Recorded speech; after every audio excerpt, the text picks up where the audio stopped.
ça va pas trop vite. Comme ça, j'ai le temps de le reconnaître, c'est lui. Alain Prost. Oh là! Déjà en train de tourner, donc nous au volant, faut le rattraper.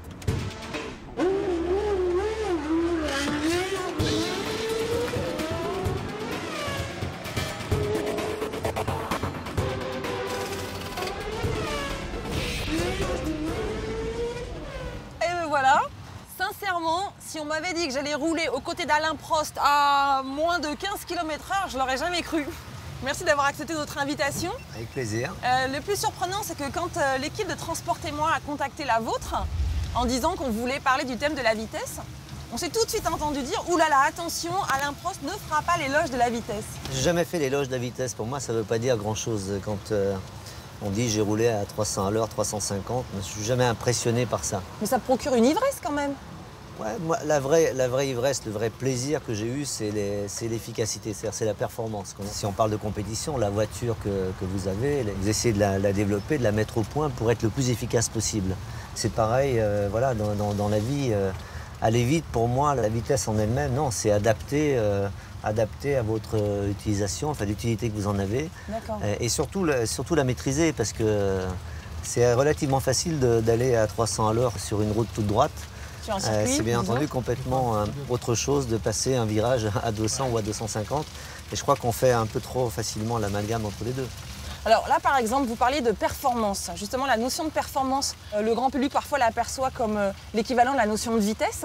En ce moment, vous conseillez Renault, par exemple, pour la mise au point d'un nouveau moteur de Formule 1 qui doit respecter ce que j'appelle les 3 P, plus petit, plus performant, plus propre. La performance, ça ne veut pas dire la vitesse absolue ou la voiture qui irait le plus vite possible. Non, c'est celle qui serait le plus efficace par rapport aux données du moment.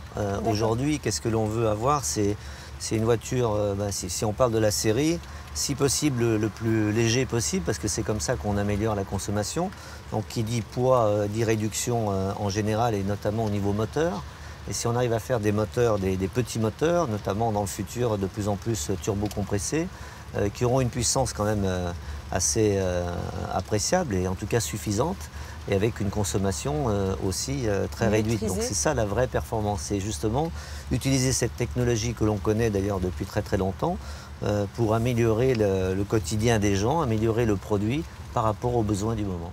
D'accord, donc on peut espérer, là, grâce à ces innovations en F1, aller vers ces moteurs plus performants, plus petits, moins consommateurs. Exactement. C'est ça qui le rend plus propre? Ou c'est aussi le type d'énergie qu'il va utiliser? Il y aura une partie aussi, sans dévoiler encore de secret, mais une partie de récupération d'énergie et une partie électrique au niveau de la suralimentation. Alors c'est un peu complexe, un moteur complexe, mais justement on a besoin de ça pour après dans le produit avoir le même type de moteur, certainement un peu plus simple, mais très peu consommateur d'énergie.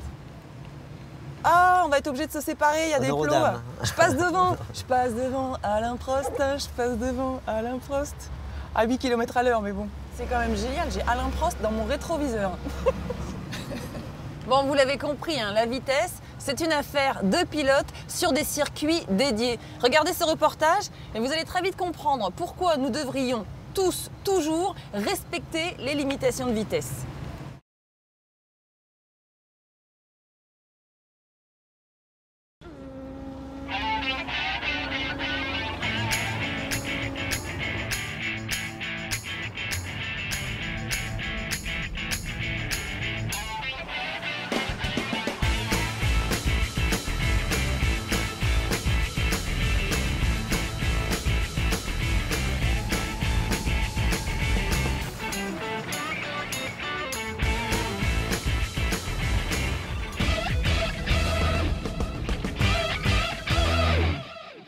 Ce qui est génial avec ces petites voitures électriques, c'est qu'on peut les brancher à peu près n'importe où, soit à des bornes, soit chez soi.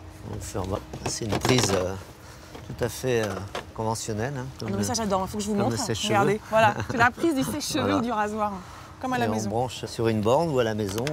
Voilà, et 3h30 pour faire le plein. L'autonomie, c'est 100 km pour le modèle qui roule à 80. Voilà. Dans le reportage que l'on vient de voir, la fin évoque l'éco-conduite. Est-ce que c'est quelque chose que vous pratiquez? Est-ce que vous pouvez nous en rappeler les grands principes? L'éco-conduite. Je l'ai pratiqué même en F1. Ce qui veut dire qu'on a toujours un style de pilotage, on va dire, qui fait qu'on est un peu plus économe qu'un autre. Alors c'est sûr que sur une voiture de série, L'éco-conduite, c'est relativement simple, c'est d'être le moins brutal possible. Moins brutal en freinage, en accélération, enfin surtout l'accélération, et d'être si possible sur le bon rapport. C'est vrai qu'il y a des voitures aujourd'hui qui vous donnent des curseurs, des lumières vertes par exemple, pour vous dire que vous êtes sur le...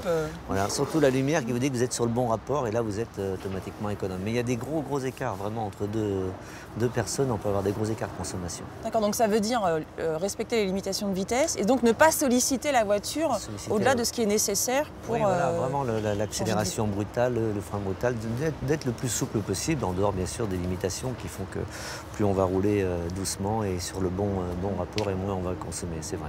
On a parfois l'impression, côté grand public, à une époque on cherchait à faire des voitures toujours de plus en plus rapides, donc pour ne pas dire performantes, de plus en plus rapides. Aujourd'hui on a l'impression qu'on entre dans une ère un petit peu nouvelle, on n'est plus dans l'ère du rouler le plus vite possible, mais peut-être dans l'ère du rouler mieux, à la fois grâce à l'innovation technologique et puis grâce à des comportements plus citoyens comme l'éco-conduite. C'est comme ça un peu que vous voyez les choses ? Oui, exactement. C'est vrai qu'on est, on va dire, à la fin d'un cycle, hein, au début d'un nouveau par rapport au transport. L'automobile est encore un moyen de transport très particulier, parce que c'est un des seuls qu'on domine nous-mêmes. C'est-à-dire que l'humain, vous décidez d'accélérer ou pas. Quand vous êtes dans un train, dans un avion, vous subissez. C'est pour ça qu'on a un rapport avec l'automobile un peu compliqué. C'est la sienne. Et oui, c'est quand même un sentiment aussi de liberté qui est quand même qu'il ne faut pas non plus négliger. Donc c'est pour ça qu'il y aura toujours des voitures rapides, enfin, ou performantes. Et puis il faut laisser ça, il ne faut pas être ni jaloux ni critique, parce que souvent ceux qui achètent des voitures très performantes, des voitures de sport, ils roulent encore souvent moins vite, donc, parce qu'ils n'osent pas les utiliser. Donc non, mais il y a un rapport avec l'automobile différent, et c'est vrai qu'on va aller de plus en plus vers des voitures adaptées. On le voit par exemple ici avec la Twizy, ou des voitures électriques qui vont sortir de plus en plus, beaucoup plus adaptées au cycle urbain. Oui, donc là, voilà, c'est typiquement une voiture adaptée à la circulation en ville, qui ne va pas très vite. Oui, on va aller de plus en plus vers des voitures avec des petits moteurs, petite motorisation, et une manière d'aborder l'automobile différente. Et encore une fois, la vitesse, ne mettez pas toujours la vitesse comme un défaut, comme un problème, et la valeur suprême, parce que quand on dit voilà, il y a eu un accident de la route, mais dû à une vitesse excessive, je déteste ça. Pourtant, moi, je ne fais pas l'apologie de la vitesse, mais c'est souvent parce que ça a été une vitesse inadaptée, c'est souvent parce qu'il y a eu une inattention, ou alors on a utilisé son téléphone, ou bien on a roulé sous la pluie. En plus, c'est pas que la vitesse, c'est le facteur aggravant d'un comportement inadapté. C'est évident que quand on a un accident, la vitesse est toujours en cause parce que c'est le facteur aggravant. Mais il faut bien comprendre les causes pour que justement il y en ait de moins en moins. D'accord. Petite question subsidiaire pour terminer. Est-ce que vous connaissez notre ministre des Transports, le nouveau ministre des Transports du gouvernement Ayrault ? Je l'ai vu une fois ou deux en photo. Je n'ai jamais rencontré. Je ne me rappelle même pas son nom. Moi, je ne le connais pas encore assez. C'est Monsieur Frédéric Cuvillier. Et pour la rentrée de Transportez-moi, il s'est présenté à notre équipe, lui et ses priorités qui sont le maritime, le fret et la mobilité urbaine. Ça tombe bien.